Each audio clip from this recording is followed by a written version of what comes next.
عليكم ورحمة الله وبركاته. dhammaan ardayda iyo dadka kale ku xiran baa channelkeena casharada caafimaadka. waxaan maanta dhigan doonaa wax ku saabsan bloodka ama topic ka hadlaya bloodka. dhiig muxuu yahay, muxuu u qaybsamaa, what is a blood, dhiig muxuu yahay.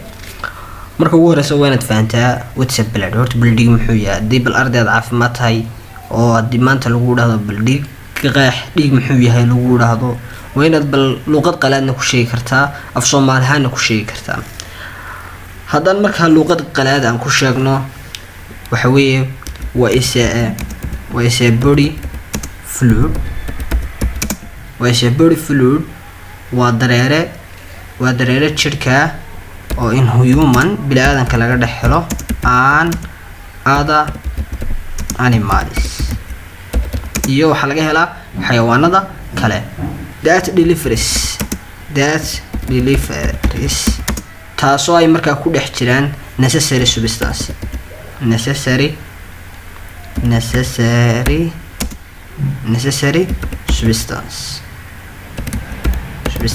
taasoo ay ku dhex jiraan ashyaa markaa laga maarmaana. that deliveries is a body what's a blood dilugeydiyo waxa way a body fluid is a human and other animals. waa dareere jirka oo taasoo ay ku dhex jiraan bini'aadanka ku jira iyo xayawaanada kalena ku jira. taasoo that deliveries taasoo markaa ku dhex jiraan necessary substance ashyaa markaa laga maarmaana ay ku jiraan ama walxo laga maarmaana. walxaha markaa maxaa kamid ah such as waxaa kamid ah nutrient nafaqadii baa kamid ah aan iyo waxaa kamid ah oxygen.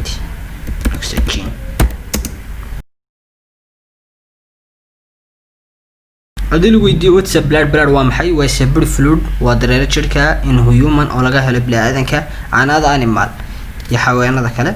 that deliveries taasna waxaa lala xiriyaa necessary substance. taa markaa waxaa raacaa ku leeyahay that deliveries waxaa markaa laga dhaxlaa necessary substance dhiiga dhexdiisa ashyaa markaa ama walxo markaa muhiim ah ayaa markaa dhiiga dhexdiisa laga helaa.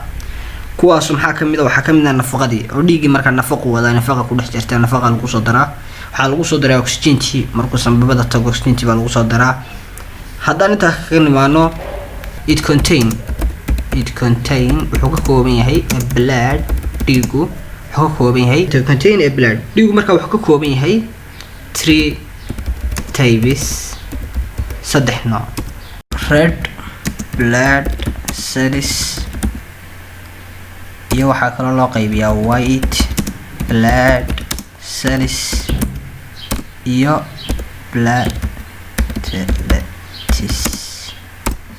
saddexda nooc ayaa dhiiga loo qaybiyaa waa red blood cells oo unugyada dhiiga asaas ah, iyo white blood cells oo ah unugyada dhiiga cadcad ah, iyo platelets unugyada dhiiga cas baa sida u kala qaybsamay artery iyo veins iyo capillary iyo xaasi kala lahaada. hadhow white blood cells kuna iyaguna si kala baxbaxa oo difaaca jirka. platelets kuna waa xinjirooyinka isaguna ka qayb qaata blood clottingka. composition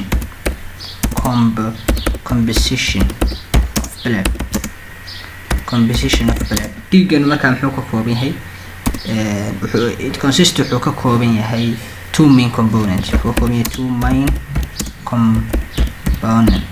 2 main component laba compound buu ka kooban yahay. maxaa kamid ah waa plasma. b maxaa kamid ah waa blood cells. labada ayuu ka kooban yahay waana labada ugu muhiimsan. plasma oo ah qaybta dareeraha dhiigeena waa plasma, iyo blood cells oo ah qaybta markaa fadhida ee blood cells. laba qaybood buu qaybsamaa composition of blood-ku waa plasma iyo blood cells buu qaybsamaa. hematology maxay tahay? hematology waa study of blood. waa barashada la baranayo markaa dhiiga. maxay tahay blood production dhiiga soo baxay ama maxsuulka dhiiga soo baxa imse weeye. you make waxaan samaysanaa maalin kasta waxaan samaysanaa millions of blood cells baan samaysanaa.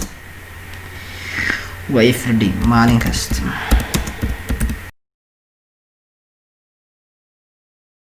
mid kasta each type nooc kasta oo markaa dhiiga ka mid ay has unexpected